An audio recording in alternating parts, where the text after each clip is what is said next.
welcome to the first podcast of Jags Today. I'm your host, Lynn Spellman, and next to me I have Ethan Spellman.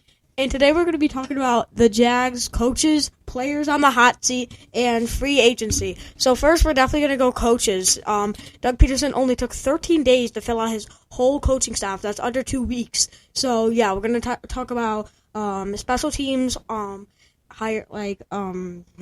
coordinator and defensive coordinator. Defensive coordinator that was hired was Mike Caldwell. He was the Tampa Bay, the Bucs, linebacking coach, and I feel like he's good. I feel like that linebacking core was really good with Devin White, Jason Pierre-Paul, Levante David, and then we got Press Taylor hired as the offensive coordinator, and he was really a guy on the Colts that he was quarterback coach for Carson Wentz from Philly to all the way to the Colts. How do you feel about these two hires that the Jags made?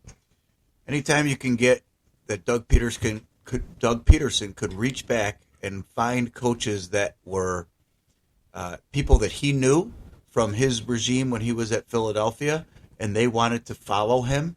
That says a lot about him. That says a lot about what they think of him and how they want to make a difference with the Jacksonville Jags. So I'm thinking Caldwell coming from Tampa. On top of that, having the experience there, winning a Super Bowl, so now he's got a ring, so he's bringing the experience of 2 rings. That's right, with Philly. Thank you for that. And now he's got 2 rings, bringing it to Jacksonville. Yeah. Press Taylor, same, right? Followed Frank Reich. He's got 1 ring, but again, and then I know you're going to talk about Jim Bob Cooter, but the one thing I like about the offensive coaches that they're putting around Trevor Lawrence, they've all been quarterbacks. Whether it was Mike McCoy, right? You got Mike McCoy, Jim Bob Cooter, and Press Taylor. They've all been quarterbacks in their life. So Trevor's going to be learning from people who see the game the exact same way that he does. Yeah, and really Trevor needed the help that he didn't have in his first year. Like, we're going to be talking about free agency and the predictions, and there's definitely going to be some options that Trev, and then we're also going to be talking about the draft, mostly the draft, because first pick, there's a lot of Hutchinsons, Thibodeaux. I've seen some Thibodeaux, Kyle Hamiltons, Evan Neal, Akeem. So yeah, now we're going to go players on the hot seat. Let me hear some players on the hot seat from you. Definite player on the hot seat, I believe, is Cam Robinson. I think, the Jags got to make – that's a huge decision because whatever they decide to do with Cam Robinson is going to play a role in how they draft. If they decide to keep Cam Robinson, I don't think they draft a tackle in the first round, but I think if they decide to let him go and they franchise tag him, so that'll be a big one. He's definitely on a hot seat. I think that DJ Shark being a free agent, they look to bring him back. I'm not so sure. I think they could probably get some cheaper options out there that may be just as productive. And then I think the other big player on the hot seat, Jawan Taylor. I think he's been a huge disappointment since he's been with the Jags. Probably one of the biggest. He allows the most sacks and just really struggles on that offensive line. So he might be one that just could be cut altogether. That isn't even a free agent. Yeah, and maybe even start Walker Little. But I feel like even if Cam Robinson comes and he stays with the Jacksonville Jaguars, I feel like they can still draft Evan Neal, but it'll be a lower chance. So yeah, now we're gonna be more jumping into free agency. You name 3 free agents you think the Jags can come out and it could count as re-signs too. 3 free agents. I would love for the Jags to step up and. You and I have talked about this offline, but I would love for the Jags to step up and get Mike Gesicki. I think he could be a game changer for Trevor Lawrence. I think he could pair him up with Dan Arnold. And I think the two of them would be able to be. It would be a tough matchup for any team to have to guard both those tight ends. So I think he's definitely one. Mike Gesicki. I think the other one that you'd have to look at would be some kind of a first wide receiver. Marvin Jones Jr. is a great second receiver. He was asked to be put in the first receiver spot. The Jaguars led the league in dropped passes last year, dropped third down passes, dropped overall passes. So they got to find a reliable pass catcher. Do you stretch and say Kurt Goodwin from Tampa? I'm a little leery just because of his now coming off of the injury. You don't know what kind of if that's going to impact him or not. I think it would be maybe find a Michael Gallup again. The downside with Michael Gallup again, I think he's just going to be a second receiver. So I don't know what your answer is as a number one receiver. I don't know, Landon. Do you have any ideas there? Amari Cooper, Mike Williams, names like that. Like, I know Mike Williams was never like a one guy that was that one receiver for the Chargers. It was Keenan Allen, but like he is a good receiver. I feel like if they get him, he can explode on the Jaguars. Because with Press Taylor, you saw the Colts receivers kind of stepped up. With Pittman coming in to his second year, he really stepped up. Was that because of Carson Wentz? Maybe. Was that not? I don't know. So was it Press Taylor teaching Carson Wentz to throw it to Pittman more? Yeah, and then he likes to run the ball, and the Jaguars like to run the ball. So let's see if Press. I'm really wondering how Press Taylor can go with also Mike McCoy on that offensive coaching staff. So I feel like those two would be a nice combo. But next, you just say some trades you think the Jaguars can make. So yeah. I think the first trade, you might have said it earlier, with Amari Cooper. I think that would be, I couldn't believe I didn't even think about that to begin with, but I was more focused on a trade because he will not be a free agent. I think that would be a great trade for them to make. I don't think it would cost them much because I think the Cowboys want to unload his salary. So they might be able to get him for a late third, early fourth round pick. Jags have some trade capital, so I would think they'd want to try to do that. Then you save yourself from a free agent standpoint and maybe look to restructure Amari Cooper to a longer deal to have him stick around. He's still relatively young, I think 28, 29 years old. But he could be that number one receiver that they need, slot Marvin Jones Jr. over to the number two. And then you got Laviska Shenault as number three, with Agnew hanging out in the mix and maybe going out and getting a number four, or additional number three. Like DJ Shark, like another one, like a DJ Shark that can be like productive, like maybe a Juju, which will not happen, but I would love to see Juju on the Jaguars. It would be a nice little addition for them. Although he would definitely go in number 2 or number 3. I feel like number 3, and then that receiving core with Amari Cooper, Marvin Jones, and Juju would be really good. How do you think that receiving core would have been?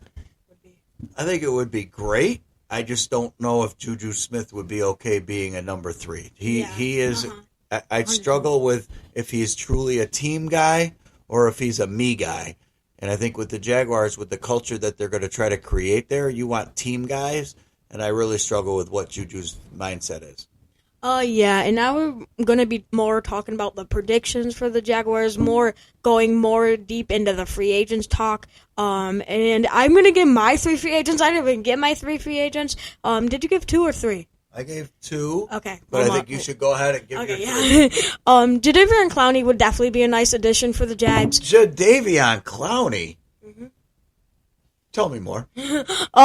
So yeah, because I don't think they should go Von Miller or Chandler Jones. They're high 30 years old. I don't feel like you need a high 30 years old with this young team that the Jags are providing.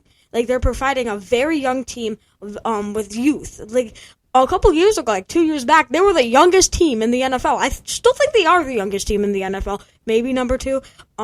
So yeah, Jadeveon Clowney would be helpful. And I feel like Von Miller and Chandler Jones, don't get me wrong, they would be a great addition, but I feel Clowney would be better because we can sign him more long-term. And really, that can help us. How do you feel about if the Jags signed Jadeveon Clowney?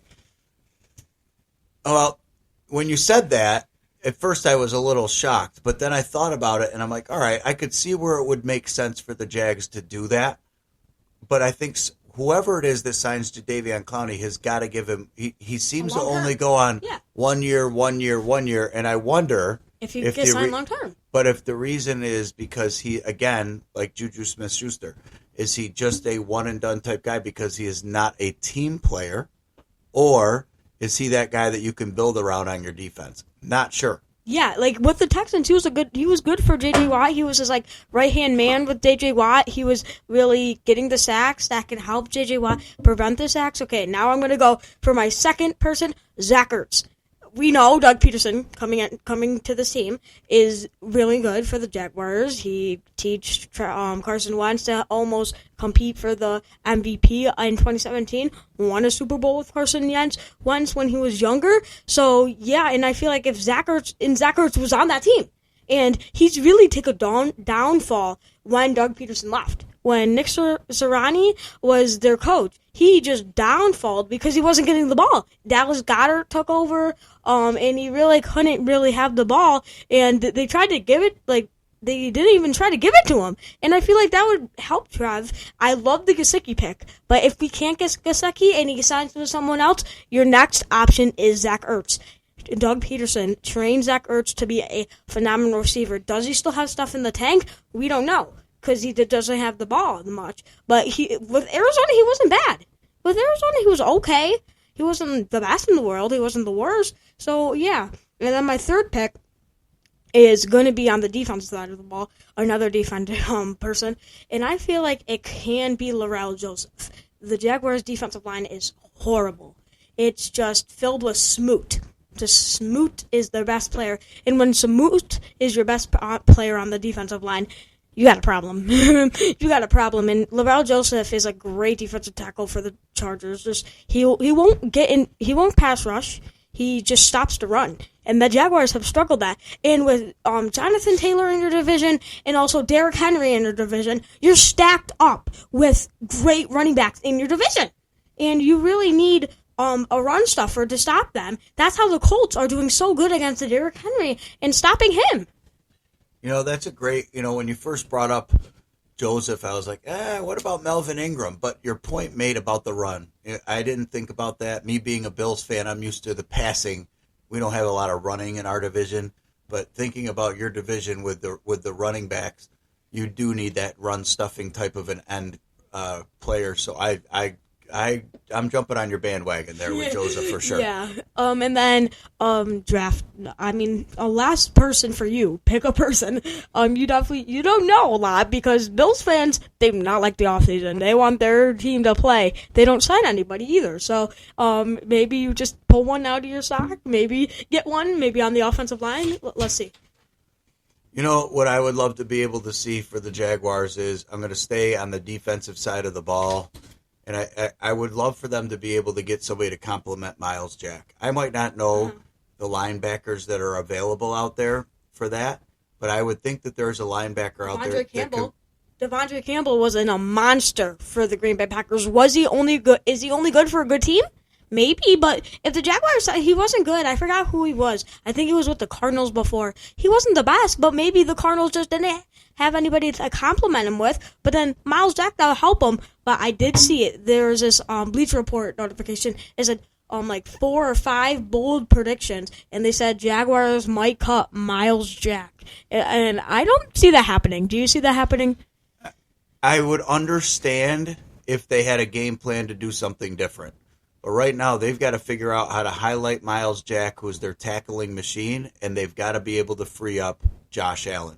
You've got a great player there in Jacksonville and Josh Allen, who right now teams are able to just isolate him, except for the Bills. That was the only team that couldn't do it. But outside of the Bills, everybody else can do a game plan around him, and then there's no one else to pick up the slack. They've got to get other players around to be able to free up Josh Allen to do Josh Allen type things. Yeah, and we saw Josh Allen's full ability against the Bills. We saw that full ability against that team, and he really got the interception when he really didn't get any interceptions that year. And then a sack or two. He picked up a sack or two, and then some tackles for loss, and that was really nice to see Josh Allen to actually succeed in the game. He's really now succeeded because really the defense he was pulled around. He was a rookie when Calais Campbell and Ramsey and Boye was there, and then he had one more year with them, and then they just all left because the Jaguars and Doug Marrone was just like, no, we're just going to go tank, rebuild that. So, and now we're going to be talking about, we're done with all the things I have on the paper, but I came up with a thing, draft. We have like 40 seconds to go. Who do you think the Jags select with the first pick? Roger Goodell comes to the comes to the podium, whatever you want to say it is, and who is the name he calls out? Evan Neal. Evan Neal. He's just a big dude. He doesn't have he's not fast, but he's just so big that he's going to protect Trevor Lawrence. I was going to say, you have to protect your franchise, and Trevor Lawrence is the franchise. If we don't re-sign Cam Robinson, you have to draft Evan Neal. If you don't draft Evan Neal with Cam Robinson there, then I don't know what you will do. And then put him on the other side of Jawan Taylor. But now we're going to say goodbye to you guys. So, peace.